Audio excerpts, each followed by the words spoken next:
Well, beware the Netflix pump and dump. We've got John Shinal joining us from MarketWatch in San Francisco, and there he is. John, pump and dump. What do you mean? And why should I beware? Simon, we've seen this before. It happened with Groupon. I mean, it happens all the time. But Netflix earnings, which are about 2 weeks out, the quarterly results are going to be ugly. I think they're supposed to post about 4 cents a share versus more than $1 a share last year for the third quarter. Nevertheless, the stock has gone up about 40% in about 5 or 6 trading days before today. Went from like 55 to 75. A lot of times these start with an analyst report that touts the stock, in advance of the earnings. This time it started on the buy side with a hedge fund manager who'd been betting against the stock. He very publicly went in favor of it. That started to rise. Then Wall Street jumped on board. First Citibank, and then I think Morgan Stanley's analyst. And then all of a sudden you've got 40% up in a week. So you could see the dump coming. This one was pretty easy to see coming.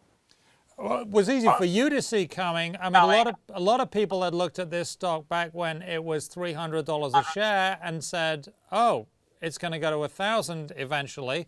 And now, of course, it's back below, 100. And are people feeling burnt? Maybe all the bad news is there. What do you think? Maybe that back down to $55 a share. You could argue that. I mean, they're expected to make about $1 a share in 2013. So let's say the price is $70. They're at a 70 PE. Next year, though, even if they make $1 a share, and that's based on the estimates of analysts, you have to understand 3 things. They've got to invest in content, in the infrastructure to deliver it, and the people to run the infrastructure. And at the same time, they've got Amazon, Google, and iTunes, all of them deeper-pocketed rivals, all of whom can survive a price war in online content much better than Netflix can. Now, the bulls will say what Netflix is doing, why they're expected to break even this year. They're investing in the overseas markets, and that they'll be able to replicate the success they had in the U.S. overseas. The problem with that is it's a very different landscape than it was a couple of years ago because of all this competitive pressure they're under. Now, that competitive pressure, I mean, I think the most important part of that, at least in my mind, is the content. And I subscribe to Netflix, and I find it a great service at a great price. But I know some of the content providers have not been happy with Netflix. Do you think they'll manage to square that circle or smooth that little bump out? Well, I think if they do, I think it's going to cost them, though. I think it's going to cost them more. You can see it in their margin side, actually. I mean, in 2011, they posted, I think, $4.26 a share in earnings.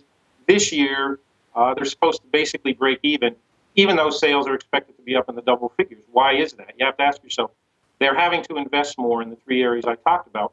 One of those is content. I'm sure if they, apply themselves, if they do what they need to do to get the content to stay competitive, that's going to cost them. And it's going to cost them because they've got these deep-pocketed rivals who are willing, in Apple's case, they don't care. They'll give the content away. They want to sell the iPhones and the iPads behind it. Amazon has other businesses. Google, obviously, with YouTube, they're now starting to get into more of the professionally developed content business. So I don't know, Netflix, at what price is it a bargain?